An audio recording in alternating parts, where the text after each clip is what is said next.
Brilliant. Thank you so much, Bree. And great to have so many of you here. Really excited to, tell you a bit more about my journey in the past. We're going to go right back to when I started at Vital, where I was for a long time, and then through to moving over to Fractional. And then trying to explain a bit more about the benefits and the drawbacks of that I've experienced myself, what I thought has been really good, what I thought has been sometimes more difficult, some practical tips on how to get started if you haven't got started yet and you're thinking, is this right for me? Some little things that you can do. And then there's a few myths that I think crop up that I'll just try and debunk to, if you get to that stage, you're like, oh, I might do this. Let's just debunk those myths that can appear. And then at the end, I'll share some useful resources that I've really valued over the past year or so. And then I suppose that this presentation, I've spoken to quite a few calls with people from On or just people in my network. And these tend to be a bit of a brain dump from me, a very kind of incoherent waffle. So hopefully this will provide a bit more structure. And yeah, ultimately, I hope you finish this presentation either going, hell no, that's not for me at all, or yeah, actually, let's give this a go. There's lots to be done and lots to be learned from it. So I'll take you through that now. So quick show of hands. It'd be great to know if anyone's just in what stage everyone is at. First show of hands for anyone that's in a full-time role and just wanted something to do in your lunch break, not interested in Fractional at all. Feel free to do your real hand or an emoji. If you do raise your virtual hand, it'll become a whole line of people. Yeah, raise your virtual hand because we can actually see you as well. We've got thumbs up. Oh, Robin. Yep. Rothy has given a hand up as well. Feel free, if you haven't used Zoom in a while, you can click react and then click one of you got like the thumbs up emoji. Sorry, so Freddie, just for those who are like, wait, what do I push? Feel free to ask your question again so they can now know. Yeah. So just wondering how many people are in a full-time role and maybe considering Fractional as a next step.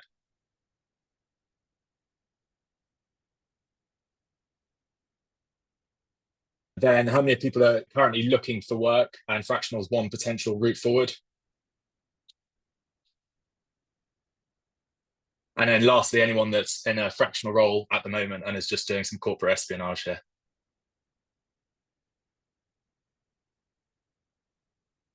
And then any other kind of situations that anyone's in, anyone in a more unique situation?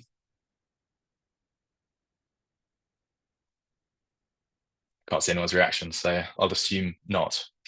Anyway, I think it's also useful to start with some definitions on this. I think the word fractional is a word that's really gathered immense popularity in recent years, especially within On and generally in the world. Probably, I think, because it sounds a lot sexier than anything like freelance or contracting or interim. In my case, fractional Fred sounds a lot better than part-time Fred.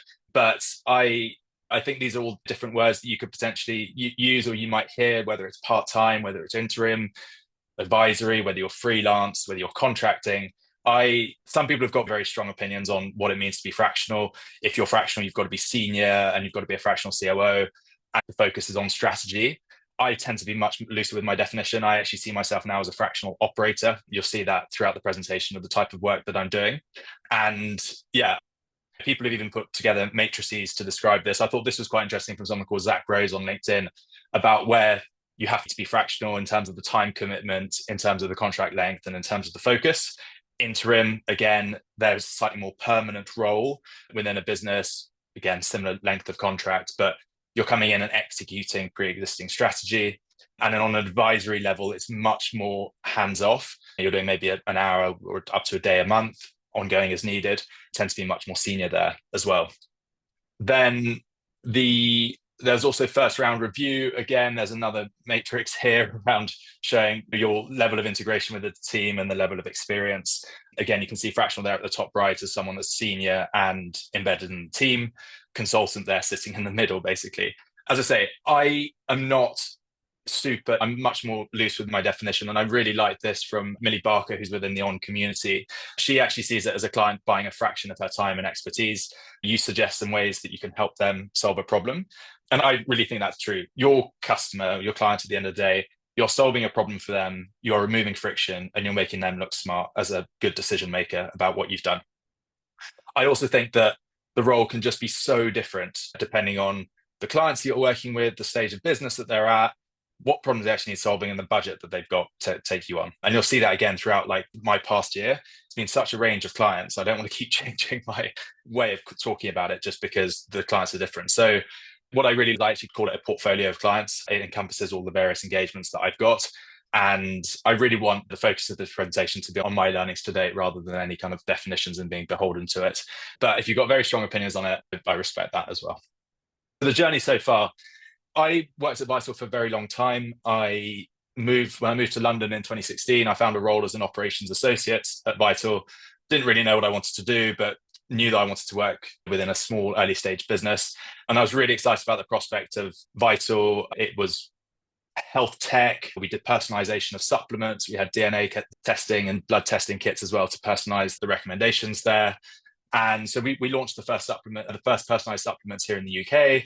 We, as I say, did the blood testing, did the DNA testing. We did B2B tech licensing deals with Boots and Sanofi. And then on the back of all the data, we got our range, which is at the bottom there, into retail stores. That went into 3,000 retail stores in the UK and places like Sainsbury's, Boots, Holland and Barrett. We built the team to about 30 people, distributed throughout Europe, raised a fair bit of money, did tube advertising, did TV advertising. It was just this wild journey for 7.5 years. And it went from ops associate through to COO there after 5 years. And anything at Vital, anything that wasn't marketing and wasn't tech fell under the operations bucket. These are the kind of areas that I worked on. I worked on supply chain and logistics, customer service, e-commerce and retail, new product development. So a lot of focus on the physical product side of things, but then also on the finance and the people and the strategy piece as well. There's also a bit of legal. As I say, anything that wasn't marketing and wasn't tech was operations at Vital. So a real kind of generalist role, problem solving and combination of kind of common sense and problem solving and asking people the right questions and the wrong questions along the way was good as well. But yeah, so spent 7.5 years there. Unfortunately, in the second half of 2023, we had to pivot to profitability on the back of our lead investor putting out. And we had to reduce the size of the team to about 10 people. And I think Davinia said this at the conference recently. This was actually probably the part of the journey where I learned the most in terms of how to balance the commercial with the human, in terms of making sure that people move on to roles. And it's a scary thing to be told that we're having to make people redundant, terminate contracts accordingly. The best thing is that Vital's still going now, a year and a half later, as a result of some like very tough decisions that we had to make. And yeah, there's a guy in the on community called Joe who's been absolutely brilliant there. And I moved on as part of the redundancies in early 2024, and Joe had left Vital and actually came back, which was amazing. And and the business has survived and is still making people's lives better across personalized nutrition, which is awesome. So I left Vital. I took a couple of months out, desperately searching for an epiphany in the Himalayas about what to do next. And I remember coming back in the spring of 2024 and wasn't really sure. I was like, I'm looking for a full-time role, might do some fractional stuff alongside. And I did actually do a very short-term 3-day project for a founder to set up his supply chain in terms of warehousing and all that fun stuff. But my focus was very much on finding a full-time ops role. And the whole process took longer than I thought it would. Combination, probably a bit naive about the kind of the job market at the time. And I think there was a lot of people on the market and less demand, especially in the consumer goods space. But I did finally land a role as operations director at Islands Chocolate, which sadly didn't work out. So they let me go after a couple of months there, partly because I wasn't really what they needed at that stage of their business. And they had some bad news from one of their customers. So end of 2024, was back to where I felt like square one and was wondering what does the next gig look like. 2025, I decided to start with Fractional Fred. As I say, in 2024, I'd been interested in the concept and I'd had a few conversations with people, but I could really see lots of good reasons to do it. On the personal side, I was interested personally in trying a different model. I thought I had a skill set that could really lend itself to businesses, and the way that I like to work, I felt like it might suit me. I find it a much more proactive and intentional process rather than waiting for a job posting to come up and then applying along with hundreds of thousands of other people. It's much more about kind of building relationships and building trust. And I did realize that fractional work doesn't just fall into your lap. If you say, I'm interested in fractional work, you've got to be much more intentional about that whole process. And I think the main thing is that it's not forever. Just because you're doing this you might just do it for a month, you might do it for 6 months. It is not forever. You can still be looking for other full-time roles. It can be a really good, I just view it potentially as a fraction of my career. It doesn't mean I'm going to be doing this for forever necessarily. Then on kind of external factors, I felt an increasingly saturated job market with all eyes on the same pages, on LinkedIn roles. I think from a business perspective, like the cost of hiring a full-time employee has gone up as well. Employer NICs, pensions, and consumer goods, which is probably the area that I like spike in. Margins are already so tight. Hires, it takes a really long time for, and this kind of pulls into the next comment. It takes a really long time to decide we need this person. And then by the time that happens, you're then going to lose 6 months. And I actually think that there are loads of businesses that they don't know that they need someone like you, or even that someone like you exists as an offering. And eventually, by the time they actually say, oh, we do need to find someone, they're then going to spend 3-4 months trying to find that person, then they're going to hire them. So there's a much quicker route to market for businesses. So I could see let's say the supply and demand piece working really nicely. So what did I do? So I came, end of January 2025, so at the start of this year. You may have heard some Fiona from the Portfolio Collective speaking at the conference. So I saw a post by her co-founder, a guy called Ben Legg. If anyone was listened to her talk, he's the thinker that said, let's gloss over the good feedback and focus on the bad feedback. But he's a really great person. And I saw him post on LinkedIn saying he had a couple of spots left for their next cohort of the Catapult course, which was starting the following week. And I thought, if I'm going to, why not invest in myself? I spoke to Ben. Obviously, he was selling me the Catapult course, but I felt like £450, which was a really worthwhile investment that I could recoup pretty quickly, either by having better pricing strategy or by just getting one extra customer, or changing one thing would automatically pay itself back with the 450 quid. And I was also at a time when I could really focus on it. So there are two options with the Catapult course. This is an advert for the Catapult course, by the way, just my experience, but you can do the self-paced one, which is much cheaper. I think it's like 15-20 quid a month. Or you can do this cohort-based one, which is £500. And I think, see, now you get 20% on discount, which I'm curious about because I only got a 10% discount. And I'll come back to some of the weekly topics that we covered towards the end of the presentation. But I personally really like the structured learning environment. You have a weekly meeting on a Wednesday evening, and I would set aside my Wednesdays to make sure that I've done all of the course materials as I like to do. And then in the Wednesday, actually speak to my cohort about it. And now lots of people actually wouldn't do any of their prep, but would then be feeding back to me because I'm the one that had kind of examples. There were 2 or 3 of us that had actually done the prep. So we'd be getting probably the most out of it as well. And it lasts about 10 weeks. Each week is a different topic. So defining your monetizable skills, understanding who your potential clients could be, how to do your pricing, working on your personal branding, optimizing LinkedIn, doing your marketing, and setting up the foundations. Now, it's worth noting that the Catapult course isn't just for operators. It's for any form of kind of portfolio careers, they call it. So you could have marketeers, you could have designers on there. But still, lots of the kind of foundations can be put in place through it. So just to give you a bit of what's actually meant for me on the back of it. So ongoing at the moment, I'm working with Trip, which is a CBD drinks brand, which some of you may know, based here in London. I worked with Monday Muse for about 3 or 4 months and still very closely involved. I'll go through all of these in a bit more detail. That's a shame that one hasn't come up. Oh, it has. Can you see it? I have no idea. Right, I can see it on my presenter view. It's Feisty, which is a protein soda. I'm not going to risk clicking on it because otherwise I have to go out. But it's another very early stage drinks brand, just going through its first fundraise. Protein soda, so super innovative, very similar in kind of the drink space to Trip. They're obviously at just completely different ends of the spectrum in terms of revenue right now. Nutri Solution, who I worked with over the summer, which is a French supplements company, and Kaya AI, which is something I've been working on so far in October. So Trip, again, I'm just going to take you through these so you can see the different engagements I've had. Going back to that, what does fractional mean to me? You'll see that how many different engagements I've got and how I've structured them. So my role there is more kind of special projects for the COO. Somewhere like Trip, I've got a COO, someone who's got 30 years of supply chain experience. They've also got a massive ops team. So it wasn't the place I thought I would necessarily be coming in, but I had a chat with them in December 2024. So when I was thinking about the fractional before doubling down, I was introed by the founder who I'd done one project for back in 2024 on the fractional piece to the MD, and I spoke to the head of product.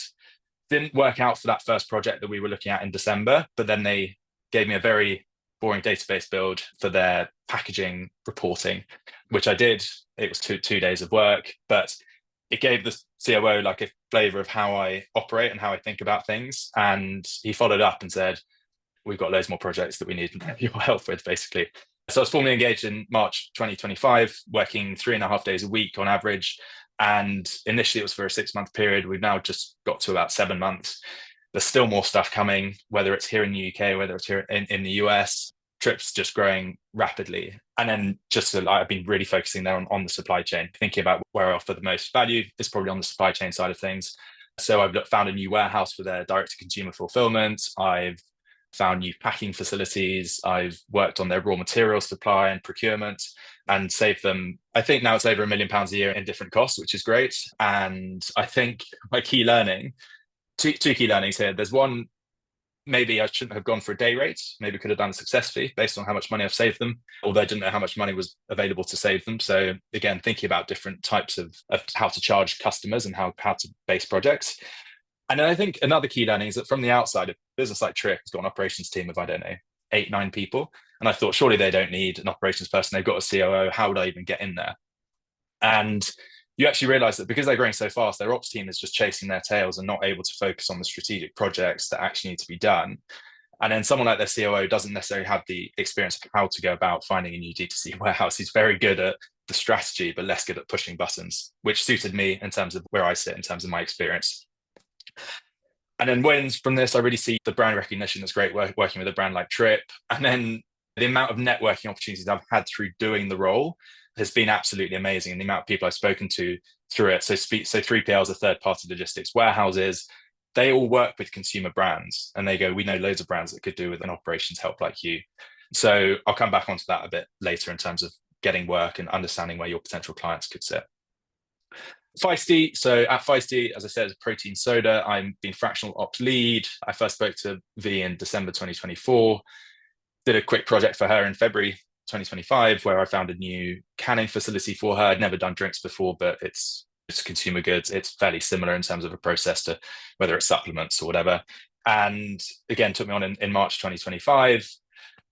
Do on average about a half a day a week. Sometimes it's been a bit more, sometimes it's been less. And this is going on until they hire a head of ops and the fundraise happens, which is happening hopefully at the moment, which is really exciting for V and the product. And then there, I've really tried to shore up the supply chain and the finance functions, bring them together. The founder, V, is very much a brand creative rather than an operator. So I've been very much her thought partner in this, supporting the fundraise and then looking pretty on the deck for the investors. And then I think with this, we definitely thought all of this stuff would go much faster than it has done. But hopefully we have actually now got a head of ops in potentially coming in. It's just going to be another few months and I will still bridge the gap until that person comes in. And then here, because Feisty is at such an early stage of the business, they don't actually have much money to pay contractors, but I was quite interested in it as a role. And I've actually done a split where I can convert some of my unpaid days to equity from the past few months. So yeah, that's been a really interesting one. And again, I thought about it slightly differently from a traditional just project, get money in, like how do I help support this brand to grow and what are the opportunities that I can get through this? Monday Muse, I'll try and wrestle through these. Similar fractional ops lead, started in February 2025 via a LinkedIn post. She reached out to me, formally engaged in March 2025. I did about half a day a week for 4 months. Building stock models, improving terms with her suppliers, and then helping especially on the kind of the supply chain finance link there. Again, a very creative brand-led founder that needed operations help. Yeah, and then here needed a bit more direction from her on what really needed to be done internally. I didn't want to be doing days for the sake of doing days and to charge her, especially when it wasn't necessarily going to add the value to the business. Somewhere like Trip, I don't mind spending 4 days in a week or 5 days in a week if necessary, because I know how big a saving they're going to get from the work that I do. Whereas somewhere like Monday Muse, suddenly if you do 4 or 5 days, it's a lot of money for maybe not that much ROI. So I think that's worth bearing in mind as well with your customers. And then, yeah, like it's been great. I still do ongoing advisory work for her, like at the end of a call, if she needs to. Really good networking opportunities through a consumer Triffin as a finance platform for consumer goods brands. And again, through them, I've been able to do some networking as well. NutriSolutions, I was interim COO there over the summer months. I spoke to them in January 2025. So you'll see here, there's a much longer lead time before starting with NutriSolution. We had chats every kind of month or two. He would just ask me questions. I would try and add value. I wasn't necessarily trying to get any work through him. And then eventually he was like, I want you to come on board until I get a full-time director of operations or COO. I only had 1 day a week really to give at that stage. I just did 1 day a week for 2 months, basically acting as a therapist for the founder, helping on the org structure, helping on the strategy and the goal setting, which I thought complemented quite nicely to my kind of supply chain optimizations that I was doing with Trip. But yeah, I didn't really feel connected to the team. I really struggled to feel like I wasn't very embedded, wasn't properly onboarded. And I think it was quite difficult to gain trust within the team as a result of that. So that's just something that I really felt when working for NutriSolutions. So I was absolutely delighted when their COO started, and he started very quickly as well. But it meant I actually provided him with a really good platform to springboard from, and there's scope for further project work through the founder. And in Kai Pay, very quickly, this is my one that just started in October. Just through my network, someone introed me. I had a chat, and then within a week, I'd started. Again, very different from NutriSolution. Sometimes you can get a role starting within a week. Sometimes it takes 6 months. I just do 1 day a week with them. I do a lot of founder therapy, and I'm optimizing their sales ops process. Yeah, and then this one has been a really interesting one in terms of boundaries. I know it came up with in the resilience talk at the conference. I'm less good at this stuff. So how to balance putting out fires on a day-to-day level versus focusing on the big projects that I've actually been brought in to do, and how to bounce around between my different customers, between my different clients as well. I haven't got any wins so far. We only just started, but we'll get there eventually. Yeah, in terms of the benefits, you'll see that the benefits list is maybe shorter than the perils list. I think I do that more as just as a warning. But I think really nicely with the benefits, you do have control of your time. You're not beholden. If you want to do less time, if you want to take time off, that's something you can do very easily. There's a huge amount of flexibility. You can say yes, you can say no. You can maybe work 7 days in a week if you would like. I personally really enjoyed the variety of work and the different companies I can work with. There's some where I stretch myself in terms of an area that I know less about. And sometimes I'll stick more to my kind of wheelhouse and do what I'm more of an expert or subject matter expert in. As I say, I think there's such a nice way about like bypassing job boards and building something that's much more based on relationships and trust, really acting as offering help from the off. And it's just a different way of going about it. And I think I really like building those relationships. Personally, linked to that, I think it's a faster route to market. There's less pressure for either party. There's less concerns about probations or whatever. Like you're just constantly in a probation in a way. And then you can be better paid. We'll come on to how to price yourself. But so either you can earn more money from it or have more time by doing fewer days. So again, that links back to the flexibility piece. And I think most importantly, like it can be like a paid job interview. I've been offered 2, 3 full-time roles on the back of these ones because you just build that trust, and they see how you can, and it works both ways. You can see whether you actually feel like you would work really well there and if you would learn from it. And sometimes you prove that they actually need someone in that position, or you sometimes act as a bridge and then you can act as a bridge, or you act as the bridge until yourself comes in as a full-time hire. None of the roles have quite been right in terms of the remit, but that's what I found is that, it can be like a paid job interview, basically. Perils. As I say, this is very slightly longer, but I just want to make sure that everyone's wary. Feeling like a cost center. I think this is so relevant to ops people. If you charge a day rate, you feel like you've got this little number above your head about how much you're costing each day and the return on investment that you're providing to that business. I spoke to someone within On a couple of months ago who was feeling I'm so expensive. And she wasn't expensive, but she was like, I'm not delivering enough value in this fractional ops role because she had this day rate attached to her head. And I think it is really true, especially my first month or two at Trip. I hadn't actually delivered any wins. So there wasn't any quantifiable ROI on the work that I did. And I think in that case, it's really important to try and find some quick wins that you're going to become more comfortable so that you don't feel like a cost center. And of course, to say that I think as an ops person, we probably think about this in a different way from other parts of the business. We see ourselves as a cost. Like I see myself as I saw the contractors of Vital, for example. And I think it's something that's really worth bearing in mind and making sure that you find engagements where you feel like you're adding value and getting feedback so that you know that you're adding the value that the founder or whoever employs you. I think there's also potential job insecurity. There's less protections, although as I found out at Islands Chocolate, there weren't many protections in that case. I think that's the reality of the world now. Jobs are less secure. Yeah, and I do think that's something that's worth bearing in mind. opportunity cost of taking time off, whether you're unwell or you take a holiday, you obviously don't get paid for those days if you're on a day rate contract, and then you don't get any employee perks and benefits. They don't pay into your pensions, all of that stuff. I think you can also feel like one step removed from different businesses, or much more, as I felt NutriSolution, I felt quite far removed, which can obviously lead to you feeling a little bit lonely. It's really important either to maybe have somewhere where you're a bit more embedded, or to lean on your network around that, whether that's fractionals, whether that's people in on, or how you complement that so that you're not too isolated. There's lots of context switching. You might be pinged, depending on your maintenance of boundaries, again, I'm less good at, but being pinged on Slacks and WhatsApps and all of that through different customers. I actually really like this. I like the context switching. It suits my brain, my way of working, but it is something worth bearing in mind. Very difficult to like knuckle down to 3 hours of quiet work. But I think that's probably the case in a full-time role as well. I also was once asked if I was learning lots, and I said I was learning about myself in terms of how I pitch myself as a product and all of that. But I do think that the work you do might be stuff that you're more comfortable with, and they're actually paying you as a subject matter expert rather than in a full-time role. I've used to do things that were outside my wheelhouse because you had the protections there, and I advised I was always doing things that were a bit different, a bit new, whereas here I'm actually paid because I know about something. So you might have to go and get those learning and growth opportunities from other places, whether that's online learning or whether that's doing extra work around it. Yeah, I do. That was something that's come to mind. There's obviously always the risk of getting paid late or even not paid at all. But I've had that a couple of times with invoices being paid times 2 or 3 weeks late, which impacts cash flow. And then I don't know if this is a peril, but you're always thinking about how do I prove myself? How do I keep networking? How do I keep myself relevant?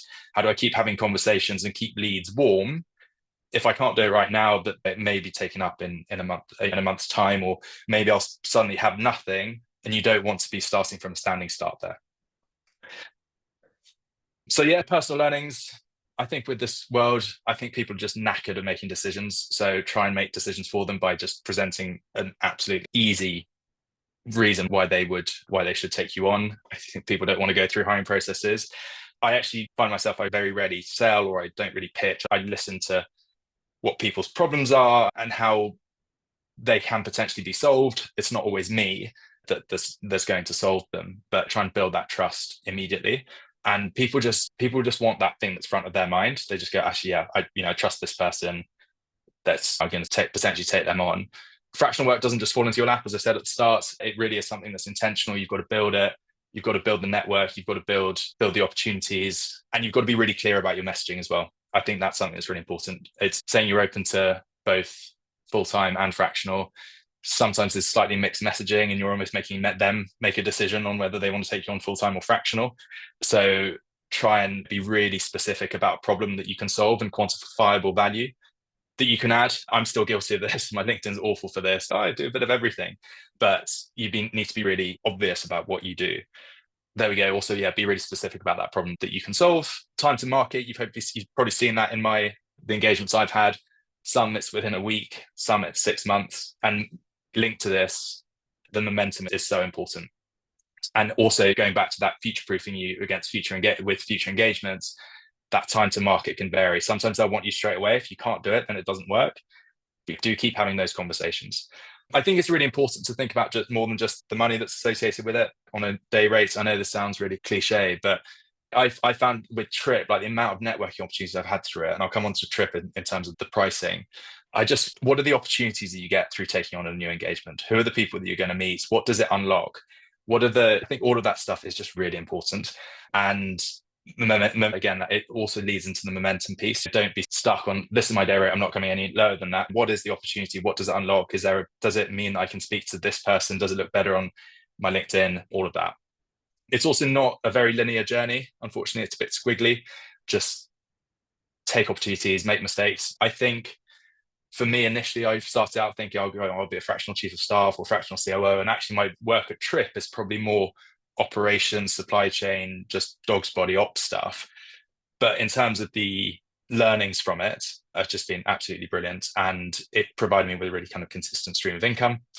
As I said, try and add value from the first interaction with anyone. This is part of your personal brand, but don't go in with a sell. go in with adding value, try and help identify what the problems are, how they could be solved. It's not necessarily you. Add value, and you'll build that trust really quickly with whoever you're essentially working with.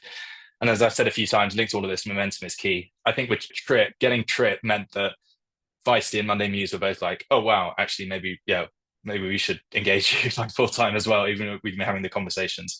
And you'll see that it often happens in the job market, that it's can just suddenly just speed up. You're more confident and all of that stuff. So how to get started? So I think 3 really important things are to figure out who you are, what you can do, and who's going to pay you for it. That's very much the essence of the Portfolio Collective side of things and the learning that I went on there. And just to do this, by the way, you might be forced, if you've got a full-time role, you might be forced to work on projects over an evening or a weekend. But I think it's really important to just start thinking about this stuff and start writing it out. So I think a really important way of starting is actually going, what am I good at? What are the things that I can do? Where can I add value? And then how can I potentially monetize those?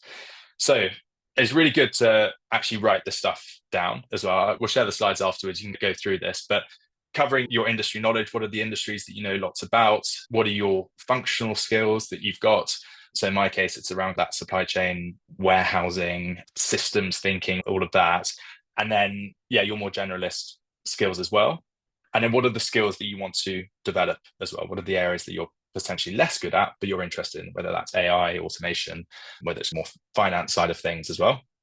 So again, list all of these different things out and then put them into a table and then score yourself 1 to 5. And you'll see where you spike. You'll see where you're potentially really good at things and where you can potentially add value.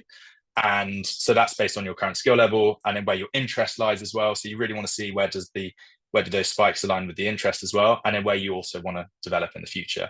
And the reason for thinking that is some things you'll be good at now, but you don't necessarily want to do forever, but maybe that's how you start on your fractional journey.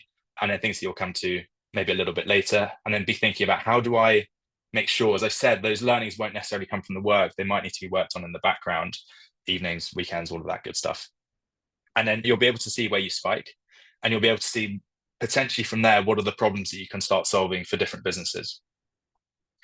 Then you've got to go, there we go. And then you can build out the monetization of example you could solve. So for me, it would be potentially, let's use a boring one about warehousing for consumer goods companies. It's probably saving them on their consumer goods because I know I've got a great network there.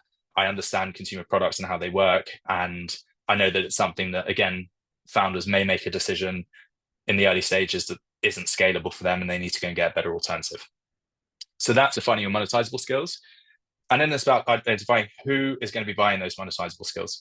So I think it's really good to start running 30-minute discovery calls just to understand a particular challenge that founders might be facing or the business owners might be facing, what they've tried, what they think of your offering, what they're willing to pay. And I think here it's really good to think about your own, if you've worked within a business, think about your own business's frustrations.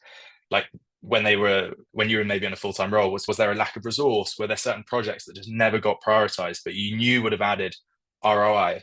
And think about it, how would you then go and pitch that? Who should be buying that service? Who would be the decision maker behind that service as well? And how can you demonstrate the real ROI? So these are some questions. I'm conscious of time, of your potential clients. Who are they? What do they value? Where do they need help? Is it a person? Is it a business? Is it the CMO? Is it the COO? Is it the head of customer service? Where do they hang out? Do they hang out in WhatsApp? Where do they take recommendations from? Is it WhatsApp groups? Is it Slack networks? Have they worked with fractional people before? How do they feel about that? And then find out what frustrates them as well. Is it poor quality work? Is it slow? And again, identify the common threads between the founders or the people that you may be working for. And then reaching out, think about I've mentioned a couple of these, the WhatsApp groups, the old colleagues. I went through all of my LinkedIn connections one by one to just see, could this person be an interest? What are they up to now? Is it worth a conversation with them? Just to become front of mind to people as well. Industry events, whether that in food and beverage, there's lots of food and beverage events. There's loads of tech events. Do you go and see the people? Think slightly outside the box on this. Try and find, where do people hang out? And where can you build that relationship, that in-person relationship? Yeah, for me, it was that classic is the warehouses that I spoke to via Trip, all saying, we know loads of brands. And so, okay, that's maybe somewhere that I need to go and invest a bit more time to almost give them a value add service that they can pass on to their brands that they work with, which again, you're making them look smart.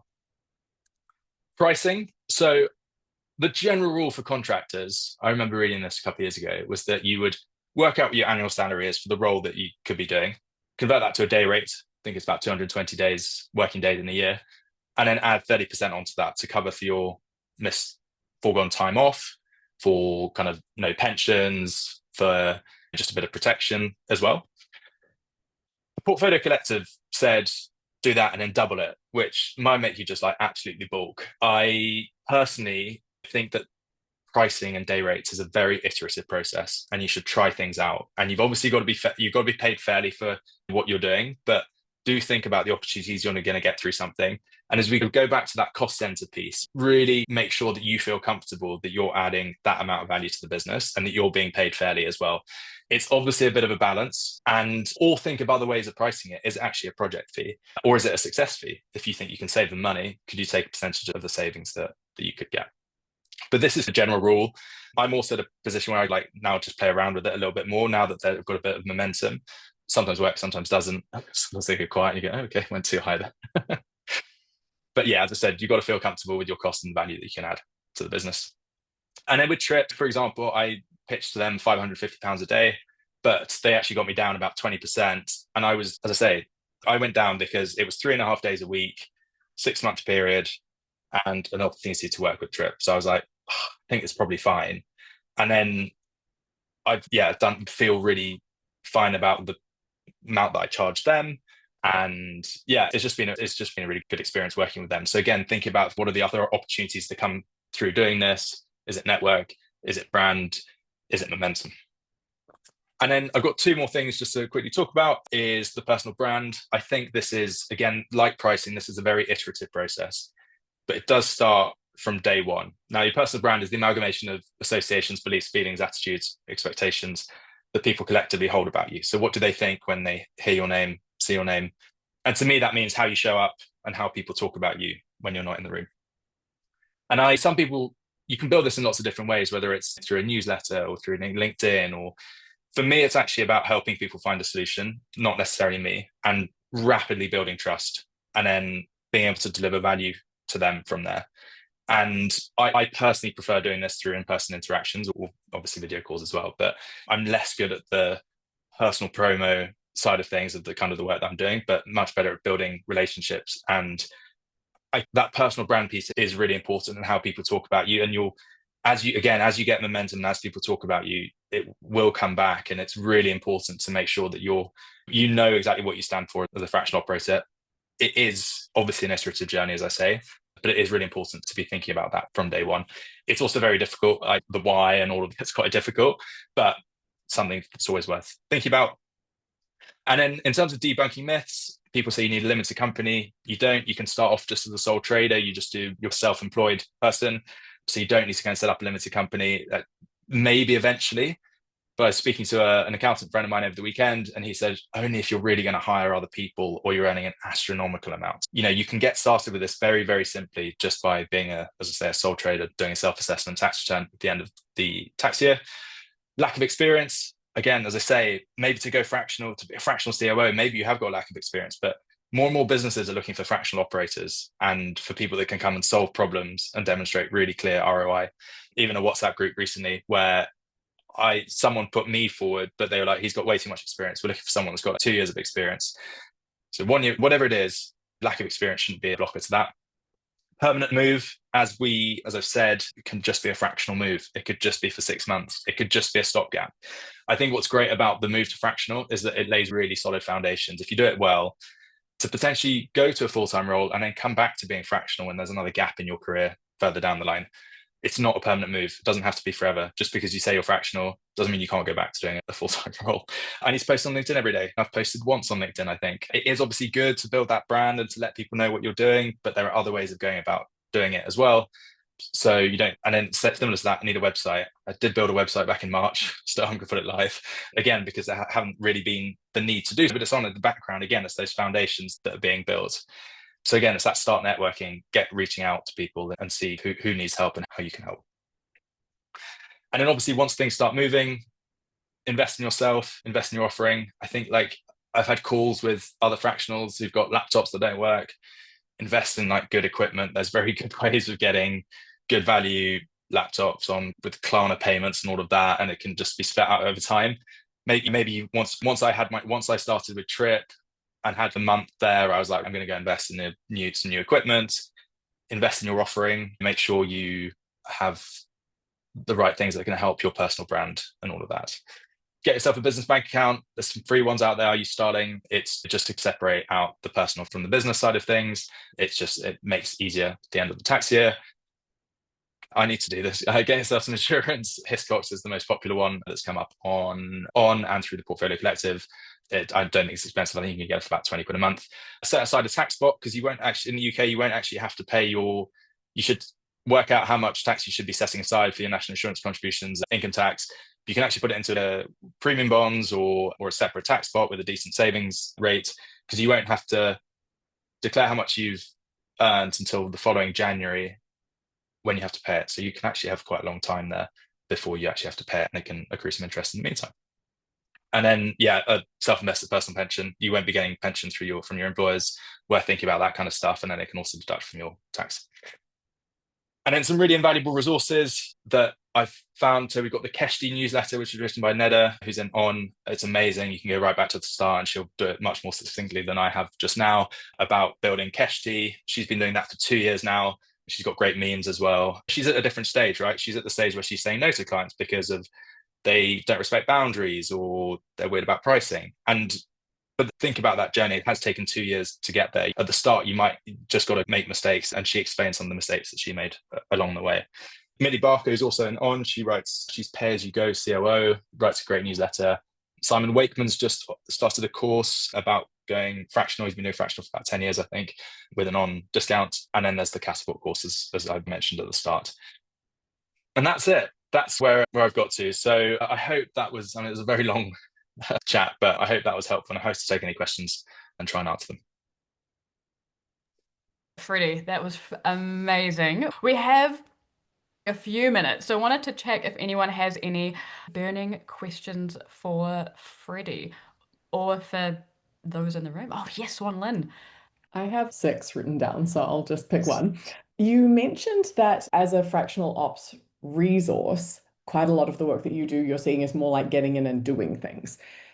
Being that you're still fractional, how do you navigate how much of the work is doing versus air traffic control and directing when you're still only in there for 1 day a week, or you mentioned even half a day a week sometimes? Yeah, I think it really depends on the different types of engagements that you have. So right now it ebbs and flows. There's times when you're playing whack-a-mole across 3 or 4 different businesses. And then there's times when one of them will particularly spike and the others will just have to be monitored in the background around time. So there are times when I've worked 5 days a week on, maybe never quite 5, but let's say 4 days a week on Trip, and Feisty was a bit quieter because we haven't even fundraised, so there's not much kind of marketing spend being pushed behind it. And you can just check in on that periodically to make sure things are ticking along. But it's like running a business, right? You've got to just put out the right fires at the right time. And then also make sure that you are setting aside the time to do the deep work that you need to. So for Trip, for example, building out a model that would compare the different warehouses, very sexy, I just needed to do deep work for that. And I need to find time in my day to do that and turn off messy stuff or the Monday Muse stuff. And that's just how I found it. I don't know if that answers your question at all. But there's different Slacks, different WhatsApps, and it's about trying to be really boundaried with it and making sure that also you're not acting as a blocker as well. And if you are, highlighting when you're a blocker and making sure that you can unblock as quickly as possible. And then you might say, I'm only doing a day a week, and they go, we need someone more than that. And maybe you're just the bridge, or you identify they actually need someone full-time to be doing that role rather than ad hoc. I have no doubt, Swanlin, you'll be reaching out to Freddie with your many other questions. We do have 2 minutes, and Margarita, you had your hand up first. Yes, thank you so much, Fred. It was so interesting to learn about the different experience we had with different clients. I'm very curious to know, as an operator, many times we work with teams, right? And how does it work when you do that fractionally, right? Your work is dependent on other teams to move the projects and initiatives forward. Yeah, so I think with Trip, for example, in the past year, I've really seen Trip as my anchor client, and that's the one that ultimately needs to work out. And their offices are in Notting Hill, so I've been going to their offices 1 or 2 days a week, which I found really invaluable. People then know that who I am and how I can help.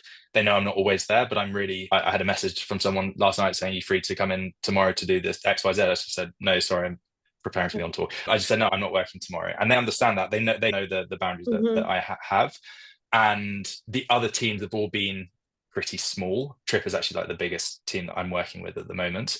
But again, if you can do FaceTime in person, it's really invaluable to build that trust and understand how different people work and understand the inner workings of the business and how people track projects and how to make sure that they take it on. But you can come in and really, I'm surprised when I'm going to someone like Trip that there are some things that are just not operationalized at all. And you can really help with that. And again, often with these businesses, things look great on the outside. I'm not saying it's, I mean, yeah, and there's always chaos on the inside. And how can you get in and help that?